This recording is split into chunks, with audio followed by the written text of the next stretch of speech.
Welcome back, everybody, to Hoops HD. It is Championship Week Video Notebook day number, what do we have, 7 here already, 7 halfway days. Yeah. through the Championship Weeks.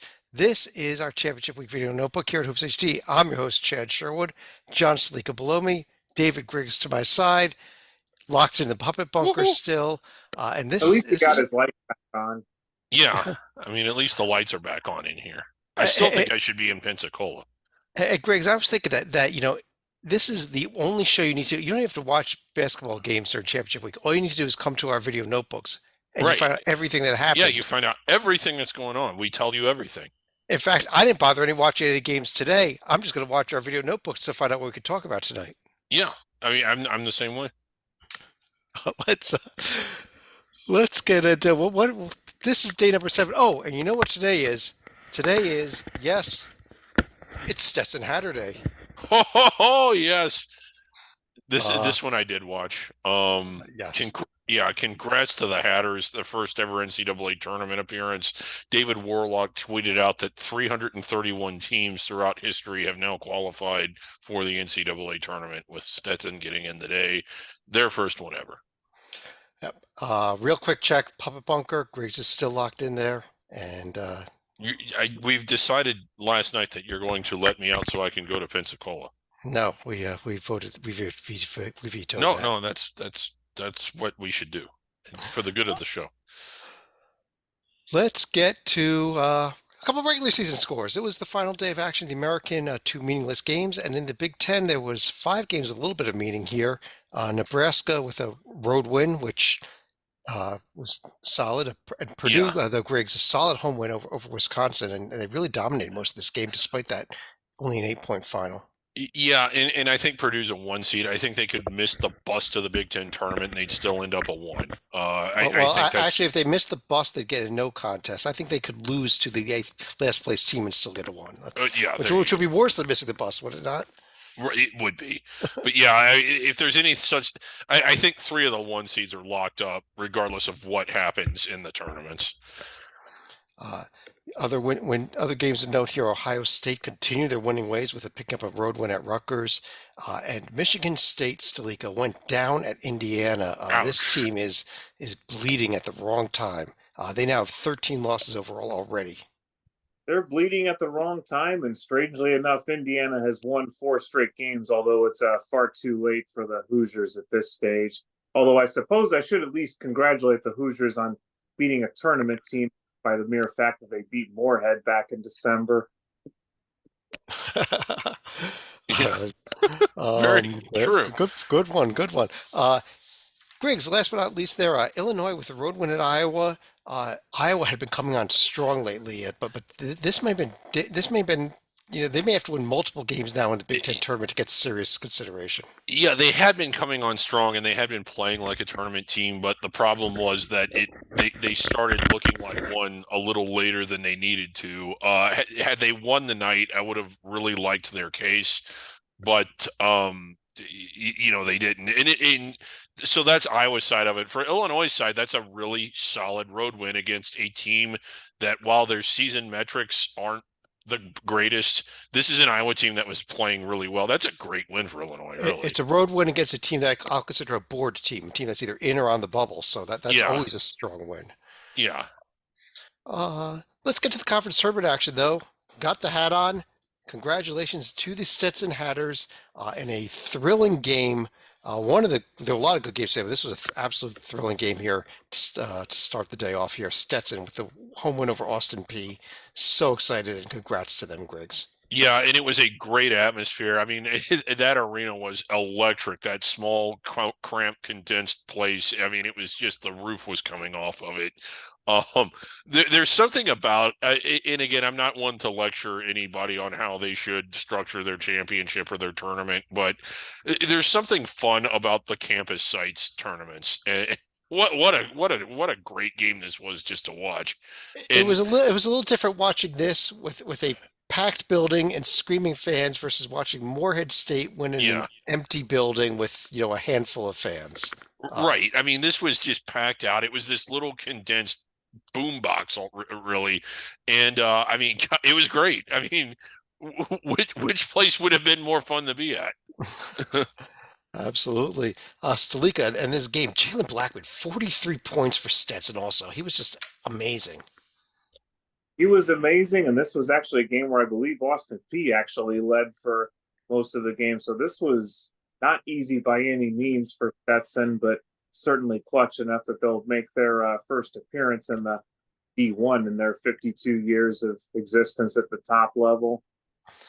Stetson was just one of three teams to clinch auto bids today. The second one was well, actually, I think this was the first one of the day, but Longwood, uh, we expected Asheville to roll them, and it was the absolute reverse, Stalika. Longwood was just dominant this entire game, had five players in double digits. It was shocking, I thought. Well, first of all, let's apologize to Moorhead and Little Rock because their fans actually showed up in decent numbers last night.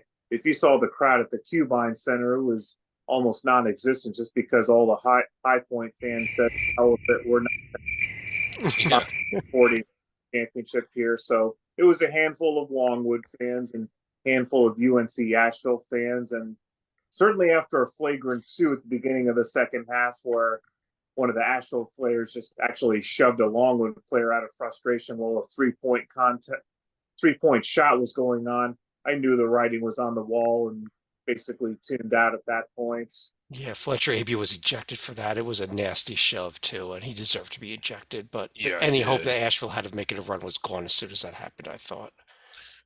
Yeah, and I mean, you want to talk about a team that just came unglued. And props to Longwood. I mean, part of it is, I mean, one of the downsides to this is that High Point was probably the story of the year, and then you had Drew Pember at UNC Asheville, Player of the Year, and as a conference, basically as an administrator, I think you want your most exciting either storyline or your best team to get in. But still, I mean, Longwood did this on the road. They won 3 games as the weaker seed. They won a true road game at High Point in front of what was probably High Point's most electric crowd of the year. They certainly had to run up a steep hill to get this championship. So you can't say that they didn't. Not only they essentially won 3 road games. Yeah. So congrats to Longwood. They are back in the NCAA tournament. This is their second ever appearance. Our third bid for the day went to the Drake Bulldogs in a game that Missouri Valley Championship game that really delivered. They were out to a lead most of the way. Indiana State came roaring back. Actually took a lead after being down 17, but Sleeka then turned around and Drake found a way to win the game. Yeah, that was a pretty much a short-lived lead right there. Now, granted, they were down 17, and probably the best case scenario for the Missouri Valley, because if Drake had blown out the trees, or in this case, chopped down the trees, I'm not sure State would have gotten an at-large. But now they at least get to sweat it out for a week because all their A's in the barn. I think I've got the team sheets up here. If I hit the right button, did I hit the right button first of all? Yeah, it's the team sheets, but not. Yeah, I want to pull up the Indiana State team sheet here. I just loaded it, Griggs, because this is now the debate: is Indiana State in or out now after this loss? Well, Rocco says they're in. I know Tytel is our expert, and he's probably, if he's not the best in the world, he's one of the 2 or 3 best. I'm kind of anxious to see tomorrow morning if he has them in or out. But I think they're in. And here's why. I don't think you punish a team for not repeating something they'd already done. They were already the first place team. They'd already split the season with Drake. I think had they won, you don't really reward them for repeating what they'd already done. And if if they lose, you don't punish them for not repeating what they've done. What I'm punishing them for is what happened on February 13th against Illinois State. That's what I punish them for if they're left out. That smells kind of bad, but the rest of their resume is really good. Even the loss at Southern Illinois wasn't awful, and all the rest were 2 very good teams, and they were away from home. So they got 1 bad loss. I like the win at Northern Iowa. I certainly like the win at Bradley. I think it was a fortune amassed with nickels and dimes and dollars more than it was, big pieces of gold and platinum. But I think there's enough here, and I think it would be a mistake for the committee to not select them. I hope they get in. I'm just not confident that's going to happen. I'll put it that way. I mean, Nine if we and look four at and for their, I was gonna say, if we look at their resume-based metrics, they're probably around 10 or 11, and their predictives are certainly going to be respectable. App State, you're done. No, no, I'm not. We're not talking App State. They just happen to be up there on the App right. State won at James That's Madison. They have the home win at Auburn, we're, and they have we're, 8 true road wins. That's a good profile. we're just pulling up Indiana State for that exercise. Let's go over to let's that concludes our 3 auto bids that were awarded. We also had quite a few other conferences in action. I don't know why it says Northeast Conference next on my list. They were not in action today. Patriot League was in action today, though. Oh It was boy, was it in semifinal day. action! And this conference, Griggs, the first 6 games have been just absolute snoozers. And it completely made up for it today with these 2 semifinals. Bucknell, if it were capture the flag, Bucknell or basically like whatever, not capture the flag, but the game where you run around the flag and whoever is able to do that with the most, that's a horrible analogy. Let me start over. Bucknell had a lead for most of the game. I think that they were ahead for about 30 minutes, and Colgate kind of, I mean, boy, did they sweat. And I couldn't believe it. Uh, yeah, but Colgate somehow found a way to come back from 15 down to win this game. And then the late game, Stalika went overtime, and BU was up 18 at one point in this game. Actually up 21, as much as 21, 18 at the half, and they gave this one up. In fact, lost this one in overtime. Well, they also had a chance to ice it in regulation with 2 free throws. They were only able to hit one of the two, and that's why this game ended up in overtime. And Lehigh, while they're not coming from the bottom seed like Holy Cross has, they've now beaten number 3 and number 2. And as we've seen today, beating number 1 is certainly within the realm of possibility for the Mountain Hawks. You Now, think so? I will throw this out there. There was one game, I think, separating second from seventh place in the standings this year, or maybe second from sixth. So there was not a huge difference uh, between BU and Lehigh in terms of the standings. What was impressive was 2 true road wins here for Lehigh. Yeah.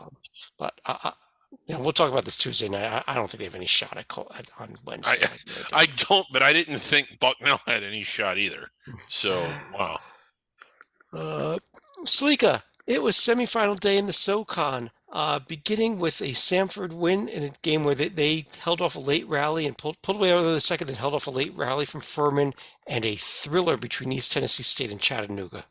This was the second day where Samford got off to a somewhat of a slow start, but they eventually warmed up the oven in the first half, and they were able to play their tempo against Furman. And I mean, if Steve Forbes were still coaching at East Tennessee State, for example, I probably would be questioning this potential matchup here because East Tennessee State has historically been a great defensive team, and they needed that defense to come back from what was a 20-point deficit with about 12 minutes to go in the second half. They were able to force overtime and had all the momentum in the world here. Yeah, Chattanooga, when they started pressing, the Chattanooga team completely collapsed, and I think Samford had to be rooting for Chattanooga because Samford presses, and Chattanooga probably would have gotten crushed by them. The way that Chattanooga could not handle the press at all, Griggs. Yeah, I don't know. Like, I think Samford wins tomorrow. I know that I said at the start of the tournament that I thought they would struggle to get through it. They were behind for a decent portion of the game today, but they, kind of got control of it at the end. And I think that they're just, I think this is theirs to win, and hopefully they get their moment.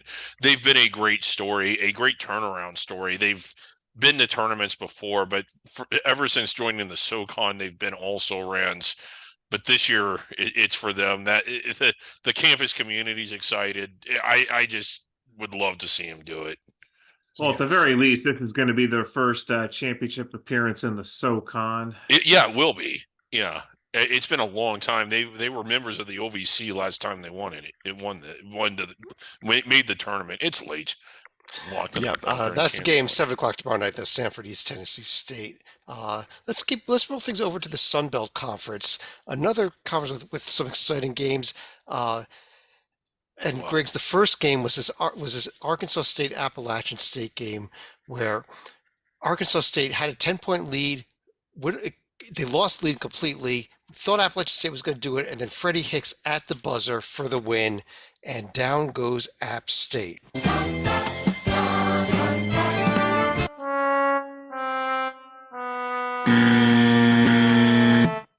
Yeah, an App State team that overall had an outstanding year and that had some really good moments, and that, in my opinion, showed that they were capable of playing like an NCAA tournament team, playing like a top 40 team. This is a team that beat Auburn. They had 2 wins against James Madison. I want to say they won 9 road games or something. And but the problem was, while they showed that they were capable of doing that, they didn't always play up to that level. And there's just too many losses to teams in tier 3 and tier 4 that are 100 miles from the tournament. We had their profile up earlier. There's that profile again, and it's on the right while side. there's good things on it, while there's a lot of wins, I just think that when you look at what they're, at their losses, that's going to get them, when you start comparing them to everybody else that's in the discussion, no one is going to have that many bad losses. Yeah, and again, you kind of hate it for them. Yeah. I think that's it for them. James Madison held off a late rally from Texas State to find a way to win and advance the title game here. Real interesting, Sleek. I have JMU up there on the left. If they lose this game to Arkansas State tomorrow, they'll be sitting there 30-4 overall, 29-4 against D1. Nothing much in the top 2 quads, but that's a lot of wins. But the problem is Arkansas State in a neutral court that's either going to be like very low tier 3 or very high tier 4. So that'll be actually dead center tier 3 at neutral court. At 145 will be dead center tier 3. Yeah, but I also want to go back to the previous game for a moment. It looked like Arkansas State was never going to get a shot off. It looked like the guy that was driving on the right side of the key had no awareness of the shot clock, but still managed to get it off with just under a second late remaining, and turned out to be the end of App State's regular season. Yep, that was Freddie Hicks for Arkansas State, and his team gets JMU tomorrow. Griggs, does James Madison just make any discussion about them being on the bubble moot tomorrow by winning this game? I think they do, and I hope they do. Rocco has brought up the point, and I think John Titel has as well, that we've not seen a team win 29 D1 games and be left out. While that's true, we have seen a team win 31 D1 games, and while they were in, they were seated below the bubble, and it was as recently as last year with Charleston. And that says to me that had they only won 30 and had one of them not been the CAA championship game, they would not have been selected. So I'm not as convinced that the committee will take them on the basis of the 29 wins. I do think they will take them. I think this profile, while weak, when you look at the strength of schedule, at least, is still a little better than Charleston's was last year because of the Michigan State win and the win at the Cajun Dome and some of the others. But don't even, I could also see them not being selected if they lose to Arkansas State. I also know if we get into a situation where Mississippi State or Michigan State is like one of the last 4 teams in, and James Madison is one of the first 4 teams out, they're going to be like half of our committee members that are going to be screaming bloody murder at that situation. Yeah, let's see what happens. Let's keep rolling things along here. It was Coastal Athletic quarterfinal round day today, where College of Charleston didn't have much trouble with Monmouth. I think they gave them 1 run, and that was it. Towson, on the strength of more than three-quarters of court shot at halftime that went in. It was amazing. He was behind his own free throw line. That's how far the shot went to go in. Took care of Wilmington. But the big game, Griggs, was the Drexel Stony Brook game that went double overtime. Yeah, and we figured that this would be a fun tournament once it got down to the quarters, and well, we were 25% right. But yeah, this one was exciting. It went in the double overtime. I kept thinking that Drexel was in control of it, but then Stony Brook would make a play or make a run, and then Stony Brook pulls it out. They did, and Aaron Clark with an old-fashioned 3-point play with about 5 seconds left to got them the win at the end of the double overtime period. They get Hofstra next. Hofstra didn't have any trouble with Delaware. But Yeah. Salika, what about these two semifinals tomorrow? Charleston Towson, Stony Brook Hofstra. I think going into the beginning of the year, we probably felt that Charleston and Hofstra were probably going to be two of the most talented teams right here. But then again, Towson has been taking a page out of Michigan's notebook, trying to start a rivalry with everybody. So I could see Towson potentially pulling off an upset, but not likely. Now, I think we're on pace for a Charleston Hofstra championship game, Griggs. I think it's. I think so too, and you know, I still want to know who Pat Scarry was sending his $5.99 to for the subscription to Hoops HD. Hoops HD Greg, Plus. did you try Phil? Did you try signing up for a subscription on the webpage? I haven't yeah, yet. Please do not send any money to anything on the Hoops HD website. There is no prices. Yeah. Please do not. Unless it's to me. Don't you remember the David Griggs Foundation? Summit League. It was the second two quarterfinals today where St. Thomas beat North Dakota State by 10, and it was not nearly that close. But the story right before we started the show was this North Dakota Omaha game where North Dakota looked like they were in control most of the game. The whole game, yeah. Omaha goes on a 10-0 run to win the game behind Frankie Fiddler's 34 points and 10 rebounds and steals it from North Dakota to advance to tomorrow night's semifinals, Greg. Yeah. So the way it's shaping up, South Dakota State, the chalk held there, gets transitioning St. Thomas, D3 transitioning St. Thomas. And then you have Denver, who knocked out Kansas City, who we were really big on coming into this tournament. This is not at all how I saw this bracket playing out. Sleeka, I'll give you credit. You called the bottom of the bracket falling apart, Sleeka.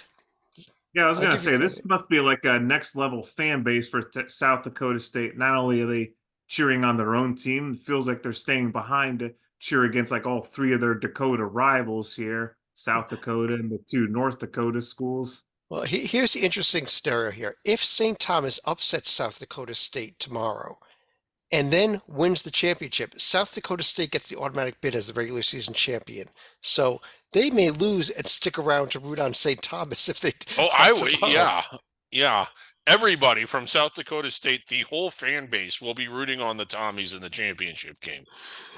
In fact, Griggs, that's my call. I called the Tommies to win it, and I think we're going to have a very strange championship game involving an ineligible team. And I think the Tommies are going to take the whole thing at this point now that my champion has fallen out. How great would it be? As much as I don't, I think these conference championship games for leagues like the Summit League, it's the showcase event for the conference for the entire year, not just the basketball season, but the entire athletic year. And the reason it's a showcase is obviously it's for the automatic bid to the NCAA tournament. And if you lose that storyline, your showcase gets damaged a little bit, but not necessarily, not if South Dakota State is there rooting them on and then storms the court when St. Thomas with the wins. Tommies. Do they have your permission to do that? They do. Okay, good. Yeah. Real quick, Sleeka, who do you think wins the other game there tomorrow night? Denver and Omaha? If we're going to be talking about this other game, I'm probably going to go with Omaha in this one. They're not too far from Sioux Falls here for their fans to travel. But it's whatever it's going to be. It's going to be a 1-point game like the first two games of that bottom half of the bracket were. Is that correct? Let's go over to the Southland Conference. It was opening round day. New Orleans didn't have too much trouble with Southeastern Louisiana and a bit of an upset there. Actually, they were both upsets in terms of seeding. The Texas A&M Commerce Northwestern State game, Texas A&M Commerce finished that game on an 8-0 run. They were down 64-61 until the end of that game. So nice little comeback from them to steal a win, get their first ever conference tournament win as a D1 program. Yeah, congrats to them. New Orleans, yeah, they were in control for that whole game. It wasn't.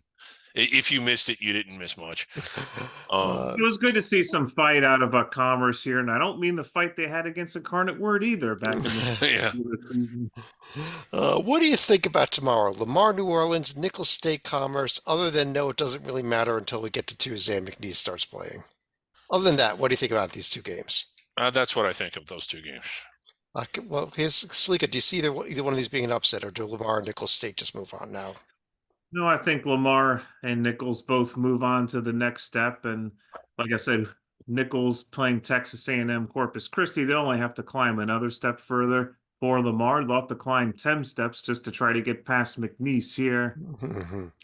All right, let's go over to the Big Sky. Actually, let me go back over here because there's a little button here I can hit to get some scores updated, and hopefully that should fix things. There they are. Now let's go to the Big Yeah. Sky. Uh, what a The day conference, yeah. of after the 10 seed and the 8 seed both pulled the mild upsets on Saturday. Here comes Eastern Washington, who last year in the quarterfinal round lost to 9 seed Northern Arizona, who then went on to the championship game and lost there to actually. Yeah, the Weaver. They decided to up their season from last year and came in as a 1 seed again, Griggs, and this time lost to the 10 seed Sac State. Oh my, I feel awful for this team, but Yeah, they did it again. it's the place where chalk goes to die, Boise, Idaho, and I don't know what to say. I will say this: he's not here tonight. This is the third time I'm going to mention him. Rocco Miller called it. He said, "Don't take that game for granted," and he was right. The last game of the season was a close game, but Eastern Washington won it, and B, it was at Sac State, and you're like, okay, they were sleepwalking. It's understandable when you're looking ahead to the conference tournament that you would overlook a game like that, and they still won it. They didn't pull it out tonight. I just don't have any explanation as to how either team lost. Yeah. Idaho State just controlled this game the whole way against Northern Yeah, Colorado. tip to buzzer. Yeah. That was the 8 seed up ending the 2 seed. And so now we've got Salika. The other two quarterfinals are tomorrow. Weber State, Montana, Portland State. Can we make it 6 for 6 in upsets in this conference tournament?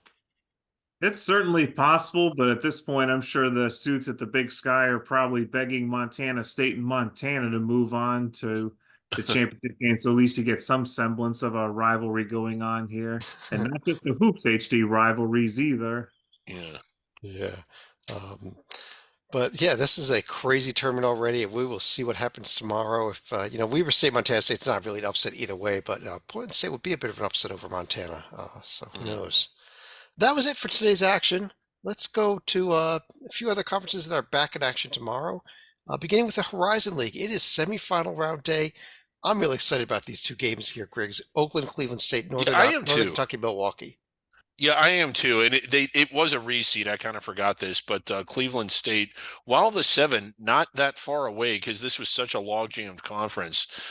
I think Greg Campy in Oakland and company get it done tomorrow and probably the next day too, but not necessarily. And that's the thing about this league. We knew in February that this was shaping up to be 6 or 7 teams that could win it, and any of the 4 that are left could easily win it.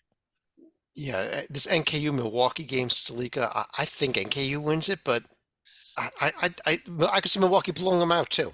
I don't know. I just don't know when I look at these games.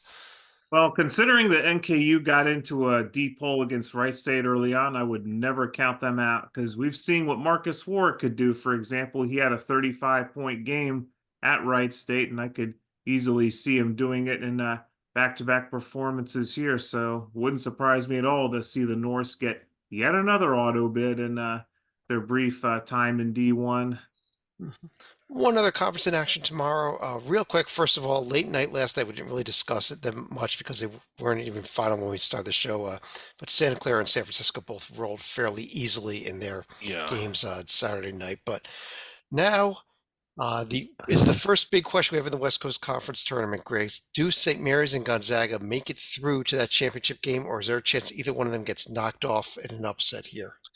There's a chance, but I don't see it based on while it took Gonzaga a lot of time to get up to full speed. I think they are up to full speed, and they murdered San Francisco the last time they played a very short time ago. So it's hard for me to look at that game and say, oh, the Dons are laying in the weeds. I think both these teams roll, and that is not an indictment on Santa Clara or San Francisco. I think they're both good and they've had good years. But we're talking about top 25 caliber teams, whether they're in the rankings or not. Right now on the floor, They may not have had top 25 seasons, but they're top 25 good right now, both of them. Zags and I think you're Gales. right about the Zags rolling to the championship game of the West Coast Conference, which they've made every year since 1998. They've been in the West Coast Conference tournament championship game. That is an amazing stat. I Yeah, thought. it But, is. uh, And but to I, those that I, say, I'm "Oh, that calling, well, I, they I'm only calling have an to upset. win." Yeah. Oh, go Griggs. ahead. I'm calling an upset. Are you really? Santa Clara had 6 players in double figures in that game against San Diego. This is a balanced scoring attack. It's a dangerous team. They beat Gonzaga at Gonzaga this year, did they not? They No, did. that was at Santa I Clara. was at Santa Clara. I'm sorry. Was that Santa Oh, Clara? yeah. They did beat Gonzaga. They beat though. Gonzaga this year. I'm calling Santa Clara to upset St. Mary's, and they get crushed on Tuesday night by the Zags. Okay. Yeah, it could happen. Salika, you with me? I think it's tempting to pick, was it Santa Clara to upset St. Mary's, given that the Gales have also had some health issues, at least as far as ending the regular season. I do think they'll get to the championship game and make it somewhat competitive, but the Zags are on an absolute tear right now. Oops, I lost the screen share there. Let me get that back. Sorry about that. Was trying to go to the survival board, instead we lost the screen share. Let's jump over to the survival board, though. This is where we are tracking the number of teams left with a chance to make it to the NCAA tournament and a few other things as well. And heading into the play today, we are at 244 teams left. As a result of today's games,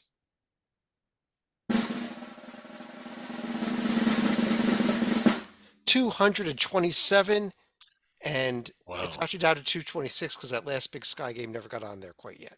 Yeah. 226 teams left with a chance to win it all. It's kind of crazy. We've eliminated 133 teams.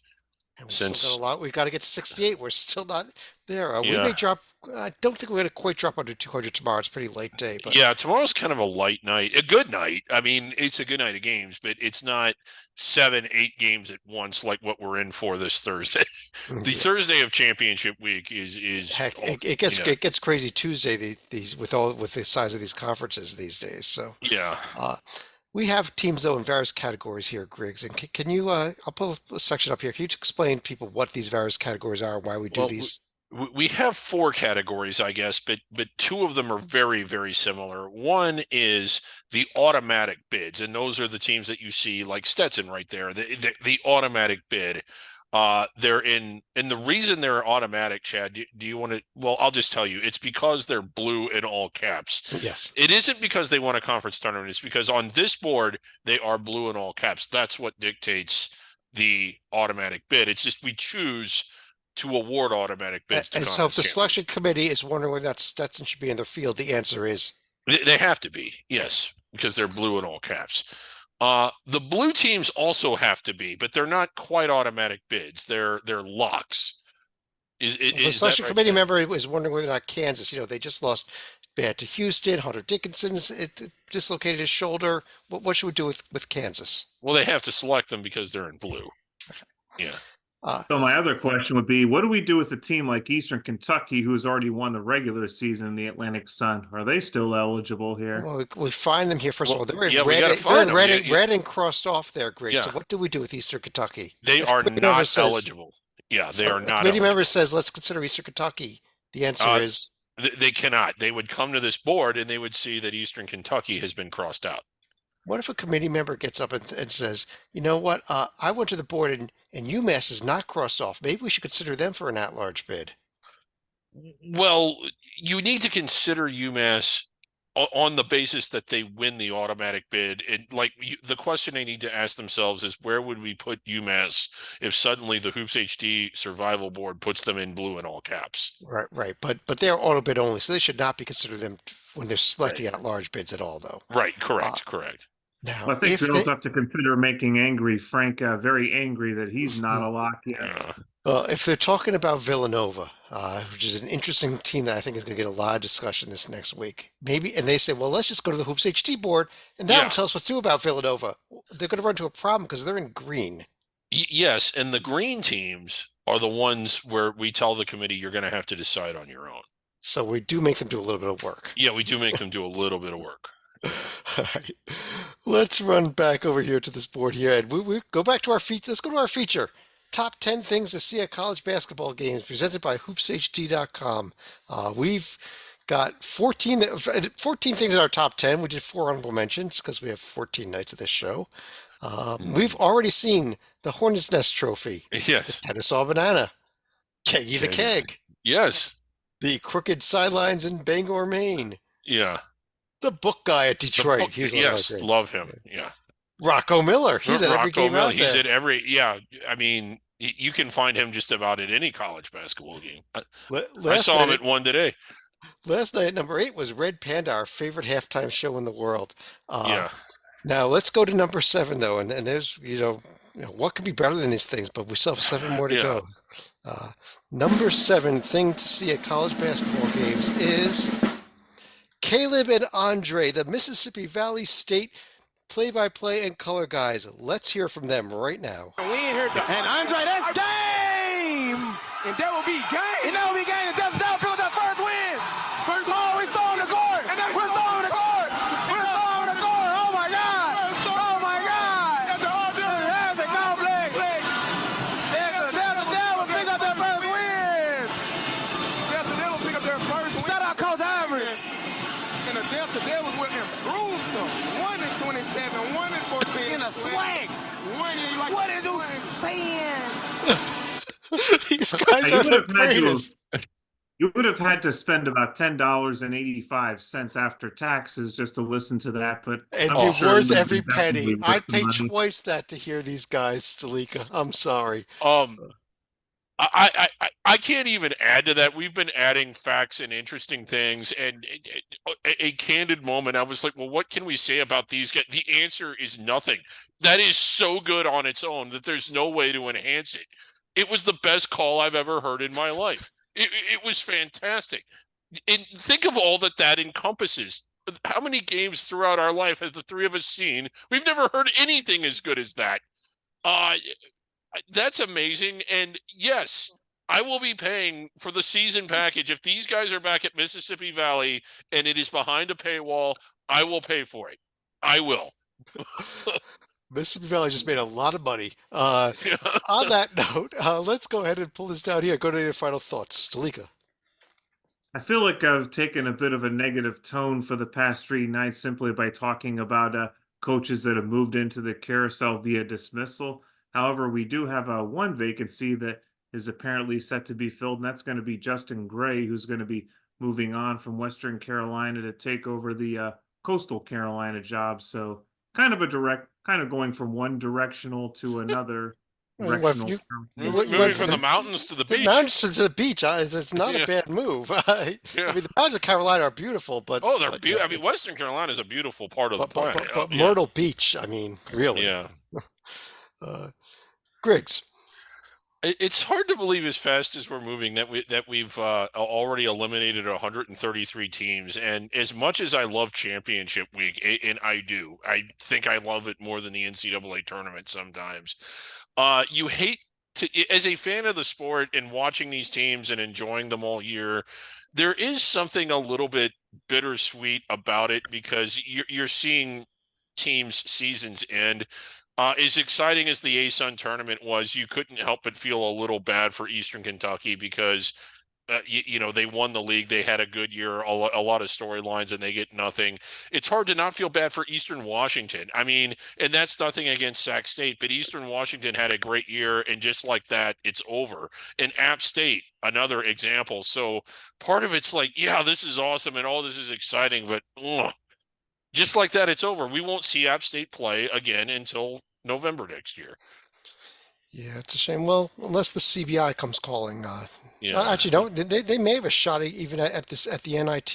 yeah, they might. quite Yeah, frankly. and I would like. I don't think Eastern Washington or Eastern Kentucky do, but yeah, I definitely think. Yeah, App State. I believe App State could get there. They're probably Yeah. going to be on the And- board at least for that. So. And I want to follow that up with my final thought from last night. I want the CIT back.